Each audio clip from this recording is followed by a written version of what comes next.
Jar Oil. The company have filling stations across the country, and our rates are relatively cheaper than anyone else across the country. Jar Oil is the biggest producer and distributor of cement in the country with the most competitive prices in the market.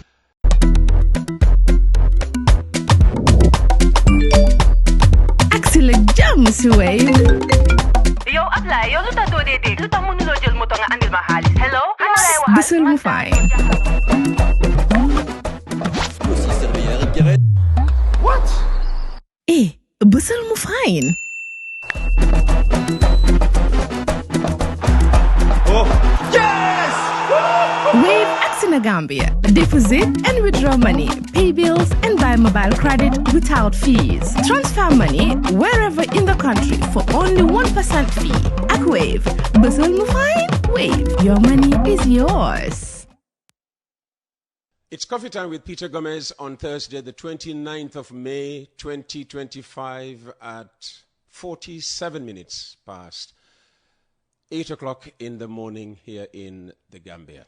Join me now to welcome my guest this morning, Mr. Johnathan Mckinstry, the head coach of the Gambia senior men's football team. Welcome back, Johnathan. Oh, thank you very much, Peter. It's great to be with you. Good to see you. Yeah. I mean, you look tanned all over. Where have you been spending the last few months? Oh, I've been moving around too much. I think I said to you off air, since the last games, I've only spent, I think, 3 weeks in my home. I've been all over Europe. Look, we're not just looking after, my job's not just to look after the team today, it's to look after the team tomorrow and into the future. And yeah, there's been a lot of moving around different countries, speaking to families, speaking to young players about committing their international future to the Gambia, so that, and some of these players we might not see for 2 or 3 years because they're still at academies, at big leading clubs, but it's about making those relationships early and fostering those relationships so that when they come of age, they're ready to pull on that red shirt of the Scorpions. So it's been a lot of movement over the last few weeks. And from what country to what country have you been hopping? So been around Spain a bit, Germany, England. I was out in Asia as well. So yeah, there's been a few. It's sort of been a week, 10 days, 2 weeks in each country. A lot of cities. I think in Germany I was there for 2 weeks and I stayed in 11 different hotel rooms because we were in different cities every other day having meetings and meeting with clubs. And yeah, so there's a lot of positives. From some of those meetings, there'll be 1 or 2 inclusions in this squad. But like I said, I think for a few of them, it's a sort of more slow burn. It's about the next 2, 3, 4 years to make sure we have that conveyor belt of talent continuing to roll for the Scorpions. And who funds your movements? So it's part of, I obviously get my salary, but also there's something tagged on top of that in terms of scouting. It was something when we negotiated the deal, I made quite an important sort of point of, because, look, it's not just about, I think people, sometimes when I return back here to the Gambia, some people are like, the question is, how was the holiday? And I always think, what holiday? I wish I had one. And that's it. It's that just because you're not seen here in person, I know the role of an international coach is to move around so much. And that's not about going to watch, Musa Barrow, Marcali, Yankuba Minte, because we know what they bring.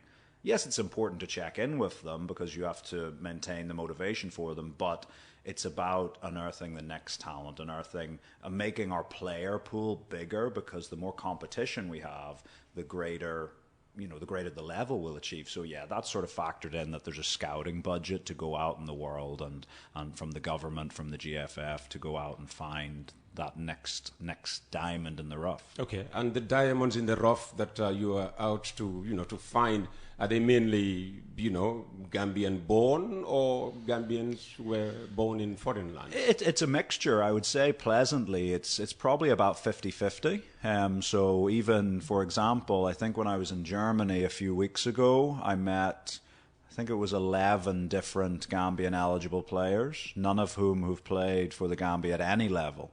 And I think of those 11, 5 of them were born in the Gambia and 6 were born in Germany to Gambian parents. So it's a nice mix. And I think that's where Gambia is quite unique for me. If you look at any squad we name for the Scorpions, usually about 80% of that squad is born and raised here in the Gambia. If you look at some of our West African neighbours, some of the bigger nations, you often see more of a 50-50 split. They've got a lot more diaspora players. And look, there's no right or wrong way to do it, but I think it's a great testament to the talent we have here in the Gambia that for such a small country, we are producing so many players that have grown up here in Banjul and Serekunda and, Kololi, all of these places. So I think that's a real testament to the talent we have here. And what do you tell them in your attempt to, persuade them to sign up with the Scorpions? I think I just try to give them a clear picture of what we're doing. What we do at the national team level is very high level, very professional. I think sometimes, especially if you have grown up outside of Africa, there can maybe be a stereotype that even if you are African, you can still get this stereotype ingrained in you that things are not done maybe as professionally as they could be, or the facilities are not as good as they could be. But when it comes to the senior national team, which would be very easy, to believe in the case of the Gambia. Exactly. You remember the incident with the aircraft and the players, and of course the situation of the Independence Stadium until recently. Yeah. So, and I think this is the key thing, is sometimes to highlight how one instance, because look, mistakes can happen, and I don't want to, because obviously the aircraft thing was before my time. I don't know all of the ins and outs of that, but I also speak to people about it, and it's not like things like that were a recurring theme, because when you talk to the players, when you talk to the staff, it was a one-off. In general, the facilitation, the hotels, the training facilities, the transport, everything is close to 5-star. And so it's making players understand that, but also inviting them to talk to their peers, other young Gambian players, because one of the things I say is, like, when I'm talking to these people, I say to them, look, of course I'm going to try and sell it to you because I want you to come and play for us. Sure. But look, there's this other player playing in Germany at this club who's played 10 times.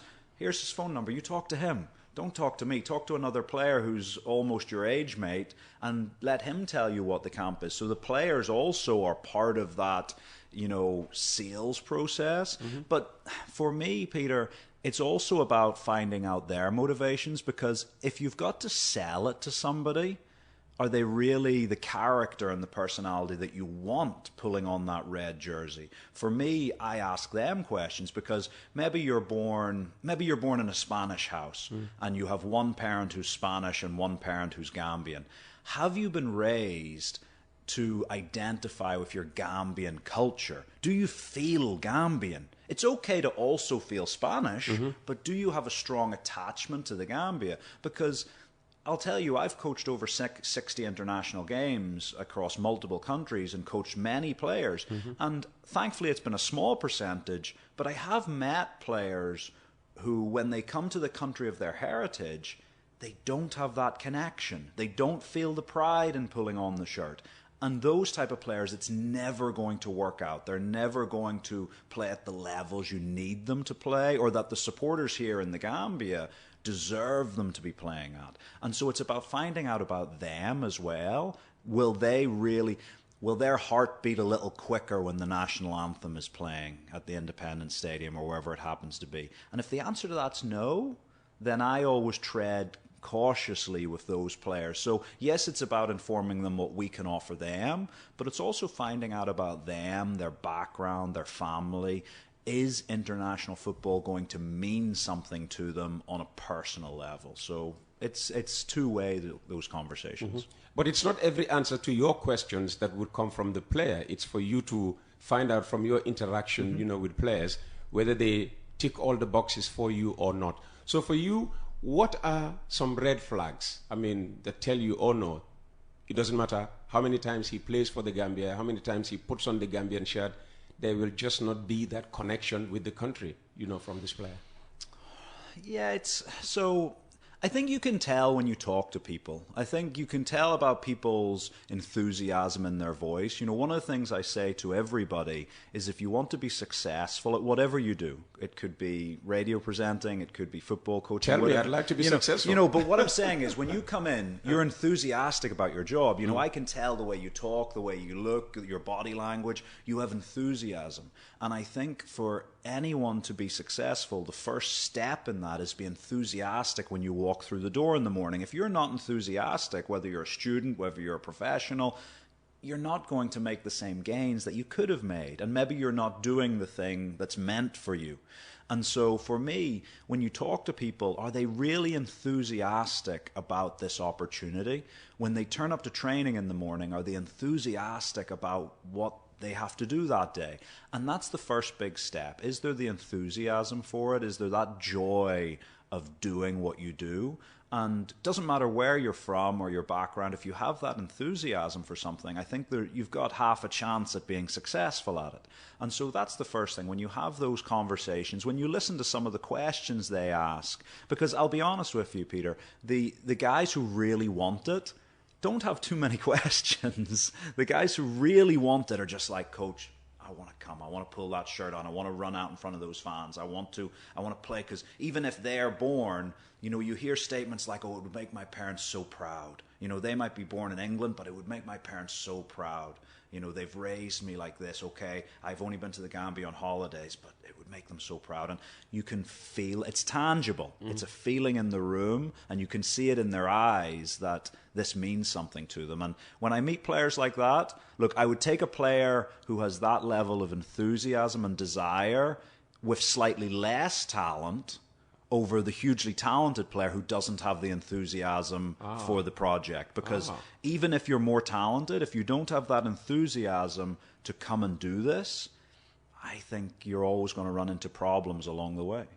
And currently, where do we have a biggest pool of foreign-based players? There was a time when it used to be in Scandinavia. Yeah, well, I think it's an interesting study in sort of global migration, Gambian migration, because yes, we had a large number of diaspora in the Scandinavian nations, and you're seeing that because now even you look at some of our diaspora players within the group. We have Swedish players, we have Norwegian-born players that are coming through. We've got other players playing in Denmark, etc. And they're all in their mid-20s. They're all in their mid-20s. And now what we're seeing is, of those 11 players I met when I was in Germany, most of them are sort of 17, 18 years of age at the academies of big Bundesliga clubs. So they're not professionals yet. There's another 1 or 2 years, and they've got to jump over that hurdle to become a professional at these top clubs, which isn't guaranteed. But that's probably the next sort of big emphasis point is in Germany. There's a lot of young Gambian players of sort of 16, 17, 18. After that, we then probably have a big pool in Spain. The ones in Spain are largely 14, 15, 16. Again, at a lot of academies. We've got some kids at Barcelona. Obviously, one of them was in the recent U17 AFCON for us. We've got kids at Girona. We've got kids at Atletico Madrid. And again, the majority of them are sort of around 15. There's 1 or 2 older. You'll see in this coming squad, which we're going to announce in a few hours' time, there's a young Spanish-born player who's 18, who's managed to agree to come and play for the Gambia. Well done. So and very talented at a La Liga club. So yeah, it's sort of this it's this conveyor belt of talent, and we're consistently scouting. You would appreciate it's sometimes harder to find the younger players. The younger the players go, there's less information out there about them, so you really have to talk to people at clubs. Like I know, for example, Newcastle United signed a young Gambian eligible player who's sort of 17 recently, and the only reason he's not on any database per se, because he's listed as English on those, but because I know people at Newcastle United, someone mentioned to me, oh, we've just signed a kid whose father's from the Gambia. You should be aware of him. So again, sometimes you find out through your connections in the world game, people pick up the phone and say, oh, you should look at this player. So it's good. So you are aware of this particular 17-year-old in Newcastle. Have you made any approach yet? Yeah, we've had a few conversations. Okay. So, but again, it's early for him. Is it looking good? It's looking good, you know, but it's early for him. Yeah. You know, it's early. Fantastic. Visibility is another issue that is big in this country. Gambians, you know, I mean, would like to see more of their players in the Premier League. But, you know, again, during our conversation, you know, off air, you brought in, you know, a fact that may not be obvious to Gambians all the time. There's a reason why, for instance, we still are not seeing, you know, Musa Barrow in the Premier League, even though I tried to convince you that To me, he's better than many, central strikers, in some Premier League teams. Yeah, so I think there's a couple of things there. Firstly, obviously, here in the Gambia, there's a great affinity for the Premier League. Absolutely. Ultimately, because that's what's shown on the television as well. That's why I mentioned visibility. No, exactly. Yeah. But if you go to other countries, like I'm guessing now, but if you were to cross the border to our neighbour Senegal, maybe the French League is on the TV most of the time there. Oh, yes. If you go to other countries, I know there's other countries on the continent where the local sort of affordable digital box has the rights for the Bundesliga. And so the Bundesliga is the games they watch all of the time. And so visibility is very country to country. So yes, here currently it's the English Premier League. That doesn't necessarily mean it will always be the English Premier League, but it is definitely right now. So I think that's the first thing, is that people tend to gravitate to what is on their TV. But then the other thing is, I think it's important to see that there are other huge leagues in the world. I think everyone talks about the top 5 leagues in terms of, England, Spain, Italy, Germany, and France. Are we having players in those leagues?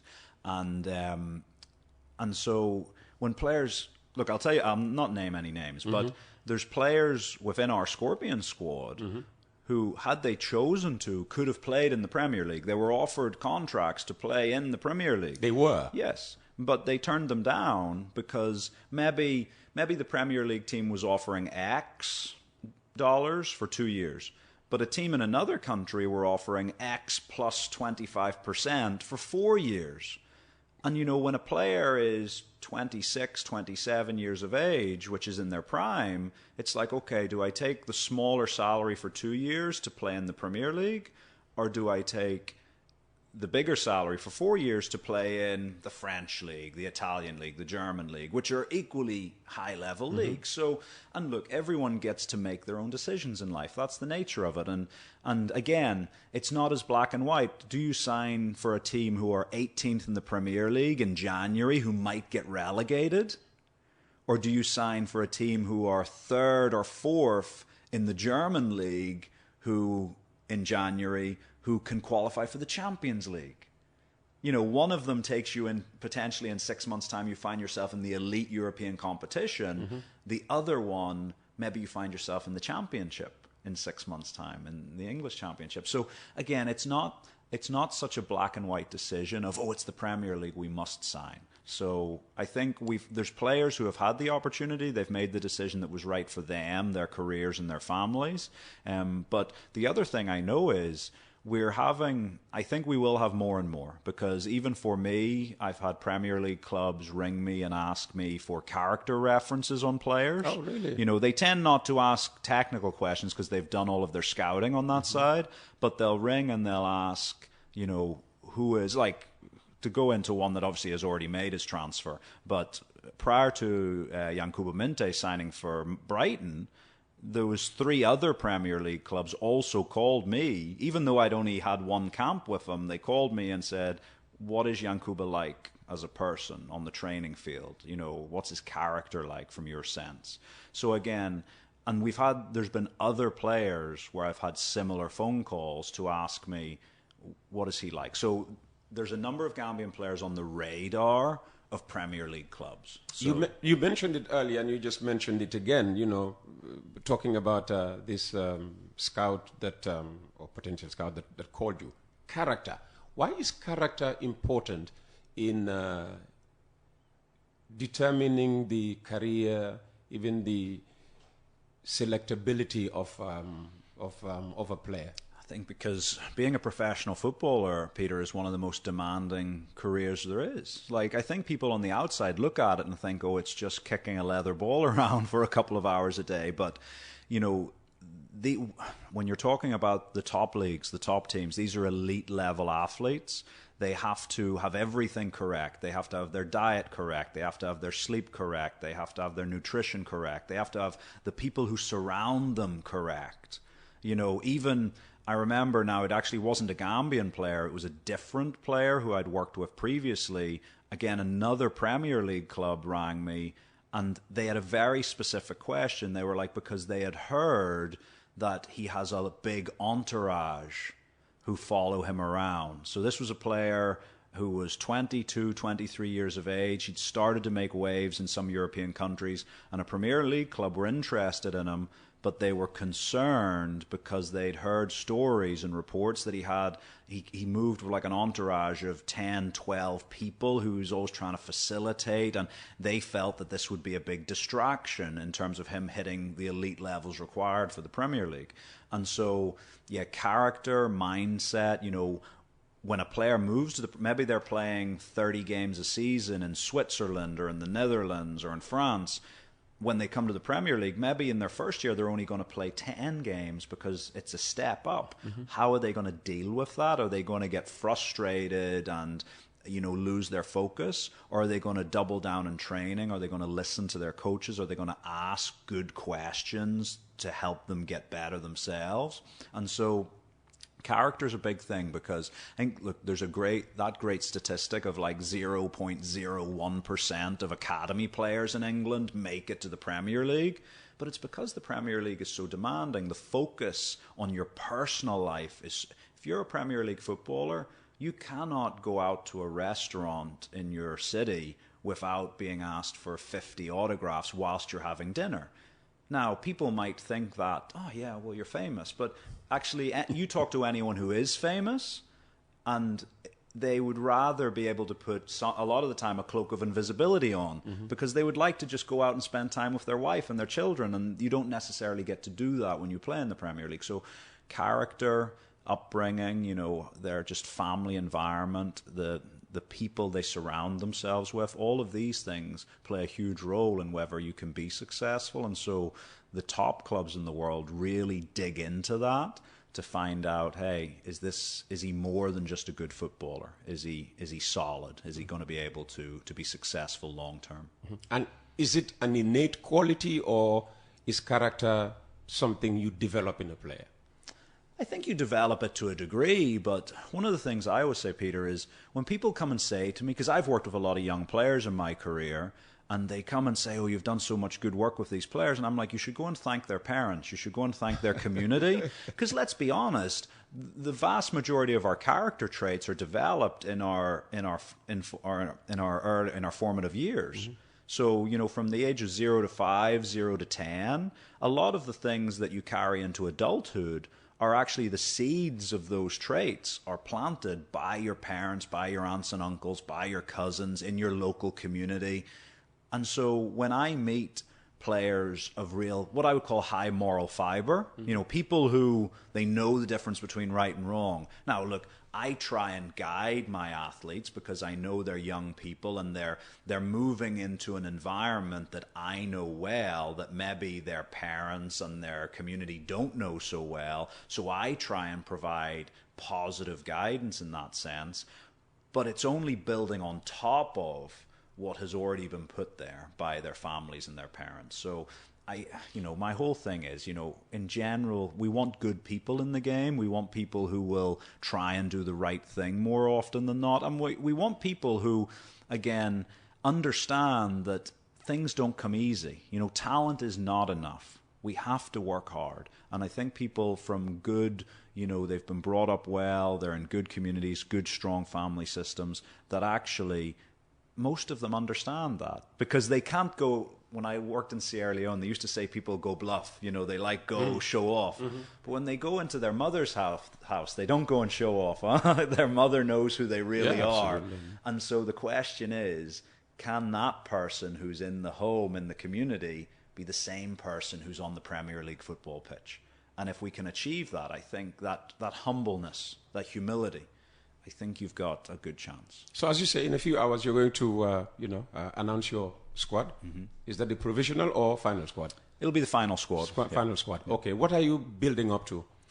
So it's an interesting squad. There's going to be, look, this is the first time we've had an opportunity for a friendly game. I know people talk about, we need more friendlies, more test matches, but the nature of international football now is that the calendar is so full with competitive games, there's no space. Since I've been here a year now, this is the first time we haven't had qualification games in a camp. So we've had zero opportunity for friendlies. So you can't say, oh, they should do this, they should do this. There's been no space for them.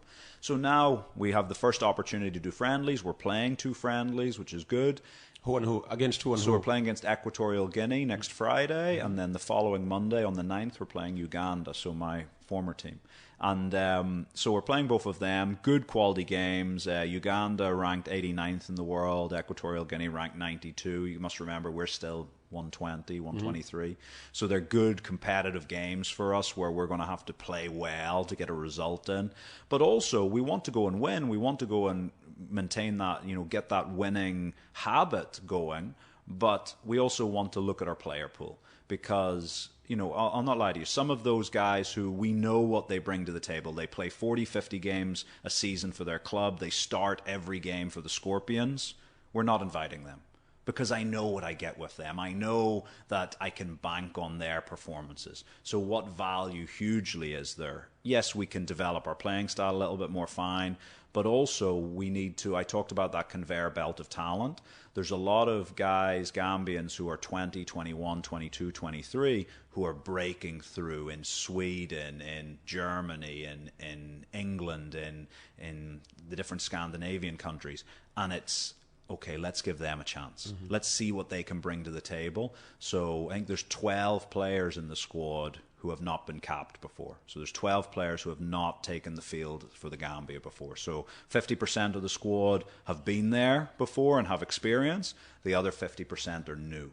And so the question now is to them, well, come and experience the environment, get to know the staff, get to know some of the other established players, but also let's see what you can do so that now when we come to September and October and we're back into World Cup games, it makes my choice more difficult.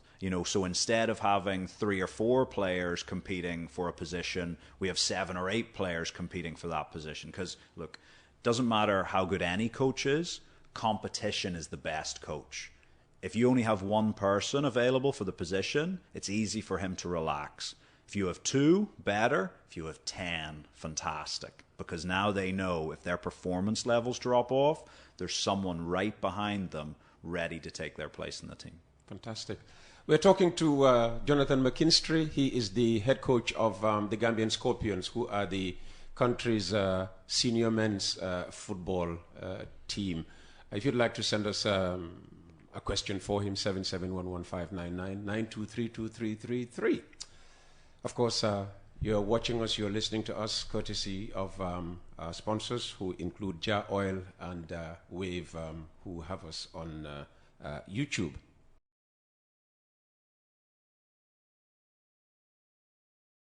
Jar Oil. The company have filling stations across the country, and our rates are relatively cheaper than anyone else across the country. Jar Oil is the biggest producer and distributor of cement in the country with the most competitive prices in the market.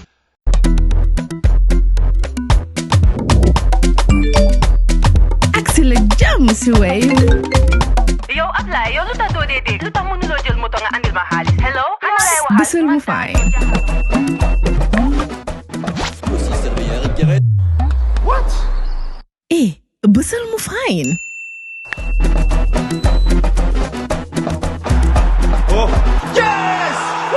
Wave Acts in Gambia. Deposit and withdraw money, pay bills and buy mobile credit without fees. Transfer money wherever in the country for only 1% fee. At Wave, Bisul mu fine. Wave, your money is yours.